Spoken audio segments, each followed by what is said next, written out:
second.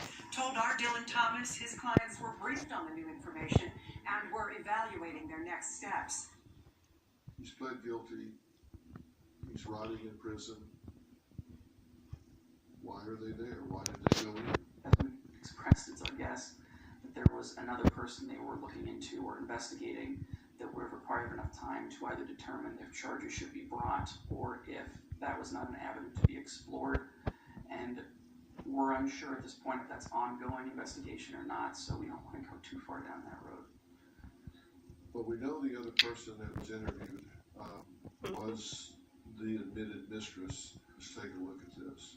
I think a lot of people are going to probably assume that I was the catalyst for his movement, but I don't think, not me, instructing him, but him deciding to do that because he hadn't seen his life, because he was so, infatuated with what we had going on.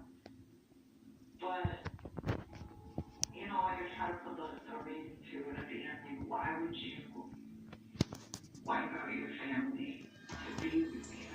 It doesn't compute. It's how would that go? Hey, my family just disappeared, and you think that I'm gonna just not be concerned about that? Do we know if this mistress has been questioned further by the authorities at all? From our understanding, she hasn't, but once again, we're not that close with the investigation. It's the hope of Sandy and Frank that with this tape being out there, with the information on it, finally puts to bed any speculation that Chris had found Bella and Celeste dead at the hands of Shanann, and then in a fit of rage murdered Shanann, that these tapes put to rest any of that kind of speculation, and that Shanann's memory can be put to rest as a loving mother and a caring wife. As painful as it is for Sandy and Frank to hear this horrific confession, are they glad to hear the facts so it does lay to rest any speculation about Shanann?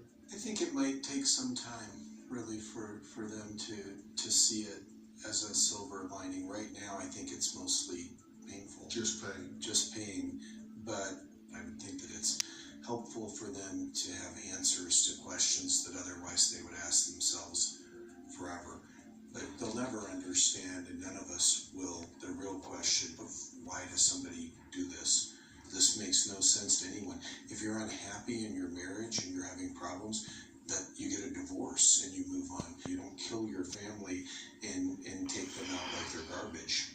Shoving your children in oil barrels and just the violent nature of the crime, it can't really be explained why he would have done this. A lot of this coming out has made Sandy quite angry, I think. She's feeling a lot of that. Obviously, it's difficult because she's having to process these emotions as they're coming in, rather than being 2, 3, 4, 5 months apart in a longer trial. They're coming at her every 2-3 weeks. That the family made the choice, whether you believe it's the correct one or not, to not pursue the death penalty. If it were me, I don't know how that would sit with me, knowing that she didn't know the full story. And that might very well have changed the position she took, what she advocated for at the time. All I can tell you is what I might do. It would definitely have changed the calculus for me. I know they're very strong Catholics and very devout, and I think they felt that it wasn't appropriate for them to advocate for the taking of Chris's life, even though